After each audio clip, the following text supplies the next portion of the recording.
Y bien, como sabemos, el Valle de Ica y las Pampas de Villacurí, que están aledañas al Valle de Ica, pues contienen al emporio agroexportador más importante del Perú. Son por lo menos, no sé, 10.000 hectáreas las que están ahí dedicadas a la agroexportación, generando mucha riqueza, mucho empleo, hay pleno empleo, es una economía boyante, muy interesante como desarrollo. Pero se están agotando los pozos, el agua se está agotando porque es una agricultura basada en pozos, sobre todo en la parte de Villacurí. Hay un problema de sobreexplotación, entonces, del acuífero, como se le llama, es decir, al río subterráneo. Estamos ahora con el ingeniero Óscar Ábalos, que es asesor de la Autoridad Nacional del Agua, la ANA, precisamente para conversar acerca de estos. Ingeniero Ábalos, ¿cómo está? ¿Cómo le va? ¿Qué tal? Muy buenas tardes, señor Altao. Muy buenas tardes a los televidentes del Canal N. Bueno, a ver si tenemos unos cuadros que usted nos ha enviado, los podemos ir viendo para que usted nos explique esta realidad. Comencemos con este de acá. En el cuadro podemos apreciar el acuífero de Ica, Villacurí y Lanchas. ¿Cuál es la reserva explotable de los acuíferos? Es la cantidad de agua que se debe extraer de esos acuíferos. Ya. Sin embargo, la explotación, en el caso de Ica, en lugar de ser de 189 millones de metros cúbicos, Ya. es de 335. Ya. Lo que origina una sobreexplotación de 146 millones de metros cúbicos. Ya. El volumen que se ha otorgado por licencias, digamos, licencias de uso de agua subterránea, es 134. Entonces todavía queda un saldo de un volumen por asignar.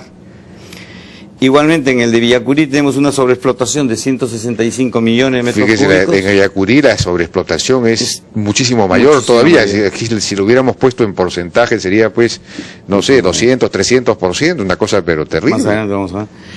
Y Lanchas, que se debe explotar 17 millones y se explota el doble, Ya, el doble, claro. ¿no es cierto? De acuerdo, y, sí. Y el grado de informalidad es más alto. A ver, siguiente. Aquí sí se aprecia en porcentaje los pozos que tienen licencia y los que no tienen licencia. Los pozos sin licencia en los tres acuíferos están por encima de los 70%, en el caso de Ica y Villacurí, y en el caso de Lanchas la informalidad llega al 86%. ¿Sin licencia tan alto? ¿Ah, Sí, sí? efectivamente. ¿Y quién da la licencia en esta? Las licencias las da la Autoridad Nacional del Agua a través de la Autoridad Administrativa del Agua. No puedo creerlo. Esto es una situación complicada entonces. ¿Pero qué pasaría con los que no tienen licencia? Justamente, como es una situación complicada, sobre todo en el sentido de que los niveles de agua, del nivel del agua subterránea ha venido descendiendo en los últimos años más acentuadamente, y tenemos que en un promedio de 10 años desciende en algunos casos, de acuerdo a la red de control que se tiene, hasta 1.5 metros por año. Es que la Autoridad Nacional, a través de la Alta Dirección, ha dispuesto la elaboración de un plan de gestión de los acuíferos en veda.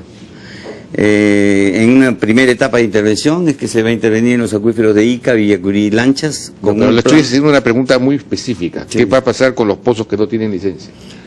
Los pozos que no tienen licencia, si es que existe le voy a explicar. El plan, o sea, el plan que se ha diseñado, tiene una etapa que es un programa de evaluación de la oferta. Hay una etapa de la evaluación de la demanda. En base a ese balance determinamos un volumen asignable. Ese volumen asignable es el que se tiene que entrar a un proceso de formalización, pero sabiendo cuál es el nivel de equilibrio de la explotación de agua subterránea. De acuerdo. Siguiente cuadro, por favor. Le decía, este es el volumen de explotación del acuífero de Villacurí. ¿Cómo se ha ido incrementando año a año? Cómo se ha ido incrementando a partir del año 91, que se electrifican los pozos en la Pampa de Villacurí. Y los últimos años, del año 2007 al 2009, el incremento es muchísimo mayor por el incremento de los cultivos de agroexportación. De acuerdo. Y el siguiente, ahí está. ¿Qué es esto? Aquí tenemos la manera como vienen descendiendo los niveles desde el año 2001 al 2012, en base al monitoreo permanente que se hace del acuífero. ¿Cuál es la unidad ahí? ¿Metros cúbicos? ¿Qué cosa? Es metros de descenso, en la velocidad de descenso determinada, que es la línea de tendencia que se tiene, es de 1.5 metros por año. O 1.5 metros por año. Que desciende el nivel del agua. En promedio. Ya. Siguiente. El siguiente es que en el acuífero de Villacurí se presenta un incremento de la salinidad. La salinidad en este caso la tenemos en el eje de las ordenadas, expresada por la conductividad eléctrica, que es el contenido total de sales. ¿Y a qué se debe que se salinice? ¿Hay una relación entre que se seca, entre digamos, la reducción de los pozos y la salinización? A diferencia de Ica, en caso de Villacurí, la sobreexplotación causa un incremento en la salinidad, debido a que el piso del acuífero en Villacurí es una formación de origen marino, que es la formación pisco, impermeable. Eso tiene, digamos, algunos estratos que no han tenido mayor desplazamiento ni movimiento, pero la sobreexplotación hace que se comiencen a desplazarse hacia las estructuras de captación, que son los pozos. Ah, bueno. Siguiente. El estado de las aguas, la sobreexplotación en el acuífero, tenemos... Esto ya lo hemos dicho. Ya lo hemos visto, sí. Sí, lo hemos visto. Siguiente. Acá vemos cuál es el efecto, digamos, del descenso de 10 metros del nivel del agua.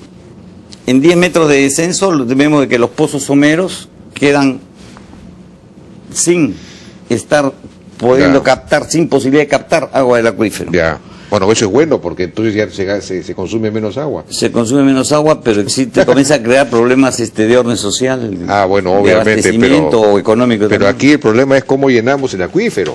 Correcto. Pero ese es el plan que me imagino que la ANA habrá elaborado, ¿no? Efectivamente. El plan como le decía, tiene un programa que es de evaluación. Primero uno de información, difusión, capacitación, sensibilización y coordinación institucional. Este plan se basa principalmente en la coordinación de las entidades públicas y privadas, porque, como comprenderá, la gestión del agua a través de lo que ahora es la ley de recursos hídricos, la actual ley de recursos hídricos, la gestión es participativa. Claro. Entonces, se trata de sincronizar y armonizar todas las acciones de todos los actores principales en el manejo del agua con el objeto de lograr el objetivo.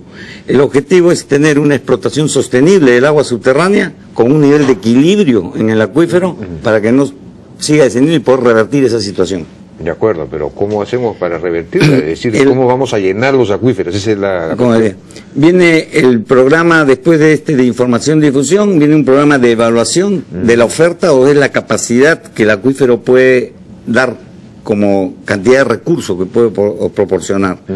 Después tenemos un programa de evaluación de la demanda.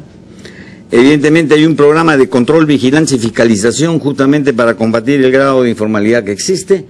Y después viene un programa del aumento de la oferta. Este programa de aumento de la oferta de agua básicamente se crea lo que es la recarga local en época de avenida y lo que viene a ser los distintos trasvases que se pueden realizar en algunas zonas para hacer una recarga artificial. La Autoridad Nacional del Agua, a través de la Dirección de Estudios y Proyectos Hidráulicos Multisectoriales, ha realizado un estudio de factibilidad de recarga del acuífero de Villacurí y Lanchas, con la derivación de los excedentes de agua del río Pisco. Y en el caso de Ica... ¿Qué pasa con ese proyecto que yo oigo hablar de él hace mucho tiempo y es una cosa relativamente muy sencilla de hacer, porque es que simplemente por la costa, ¿no? Y no se hace, ¿qué pasa? El proyecto... De Pisco. Del agua del río Pisco al derivarla hacia Villacurí. El asunto va de que requiere la construcción de una presa, un canal de derivación y la conformación de las pozas de infiltración. Ya. Todo ese proyecto ya se ha realizado, estamos... el proyecto diseñado. Ya está, a nivel de factibilidad. Ya. La Autoridad Nacional, como órgano técnico especializado, únicamente ve este tipo de proyectos a nivel de preinversión. Claro. A nivel de inversión se tiene que ejecutar a través de los gobiernos regionales o en las asociaciones público-privadas con la intervención del capital privado. De acuerdo, pero eso no tiene ustedes información si eso se está realizando, se va a ejecutar o no se va a ejecutar, quién lo va a ejecutar. Está para aprobación el estudio de factibilidad. ¿No? El estudio de factibilidad. ¿En dónde? ¿En el gobierno regional? No, el estudio de factibilidad. El SNIP. Se han venido haciendo las coordinaciones con Proinversión y el Ministerio de Economía y Finanzas, justamente para ver el tema del financiamiento y de su aprobación a través del SNIP. Proinversión. Sí. ¿Eso es que va a salir como asociación pública o privada esto? Puede salir como asociación pública o privada. Se están viendo cuáles son los mecanismos de financiamiento de ese proyecto que ya se tiene. Bueno, ese es uno, pero también uno. había lo de la laguna del Choclococha. Correcto. ¿No? En el caso de Ica está lo que es el proyecto Choclococha desarrollado, que está a cargo del proyecto Tambo Caracocha, que es un proyecto regional de la región Ica, el cual está tiene ya entre sus componentes la derivación del agua a través del canal Ingahuasi y la construcción de la presa Tambo. Componentes que, digamos, el proyecto, en este caso está encargado al gobierno regional, pero la Autoridad Nacional del Agua coadyuva, digamos, en los esfuerzos para poder viabilizar esos proyectos. ¿Pero eso en qué estado está, usted sabe? Sí, ¿Ya tiene tengo estudios? entendido de que existen estudios y tengo entendido también de que la presa Tambo está en pronta ejecución. Ya la parte de la presa Tambo. Todavía el otro tiene otras aristas que hay que verlas. O sea que todavía está... Y bueno, pero había toda una tesis acerca de que se podía ir infiltrando, por ejemplo, en época de avenida, permitir que se inunden una serie de parcelas grandes, hacer pequeñas represas, no sé, es decir, métodos mucho más inteligentes y más sencillos para que se infiltre el agua. Sí, justamente. Este tema se viene coordinando tanto con las juntas de usuarios de agua superficial como de aguas subterráneas y a través de la Autoridad Local del Agua para poder en época de avenidas utilizar el agua con la máxima capacidad que tiene el valle de captación y poder utilizar la cantidad de terrenos que tengan para poder recargar justamente el acuífero. Debes comprender de que con el crecimiento urbano y la siembra de cemento que existe, se van reduciendo las áreas de cultivo y al reducirse las áreas de cultivo también se deja de recargar el acuífero. Y sin embargo la explotación también sigue siendo incrementada por el incremento poblacional. Bueno, pero entiendo que ahí había también un problema con los canales y las bocatomas y las cosas que se destruyeron luego de la reforma agraria porque no se han mantenido. En fin, si todo eso se rehabilitara bien, se podría, pues, no sé. En fin, alguna vez escuché algo de eso, pero... Se está haciendo mejoras en la eficiencia, el porcentaje de eficiencia que tiene de transporte el canal La Chirana. Y también tengo entendido que se tiene financiado ya una bocatoma también para canal La Chirana. Ya. Bueno, a eso sí sería importante, ¿no? No sé que hay una serie de, por lo menos las ideas están identificadas, es cuestión de avanzar. También cuenta con un programa número 6, que es lo que viene a ser la conformación de los consejos de recursos hídricos, que tiene financiamiento del BID y el Banco Mundial en el marco de lo que es el programa de modernización de la gestión de los recursos hídricos, y para lo cual se cuenta con la cooperación alemana. ¿No hay consejo de cuenca en esta zona, en Ica? No, justamente están en la conformación de los grupos impulsores y está haciendo los talleres necesarios para conformarlo. De acuerdo. Eso cuenta con la cooperación técnica de Alemania y la parte que hemos estado hablando de lo que es la recarga del acuífero, lo que viene a ser la mayor eficiencia de riego para disminuir la extracción de agua. Justamente tiene la cooperación técnica de Israel, se han venido haciendo esto y el apoyo de la Embajada de Israel. Muy bien, señor Ábalos, muchas gracias por su participación en la Hora N. Fue Oscar Ábalos, asesor de la Autoridad Nacional del Agua, ANA, en un tema sumamente importante porque tenemos que garantizar que haya agua en Ica para que este emporio agroexportador siga teniendo vitalidad. Vamos a una pausa y regresamos.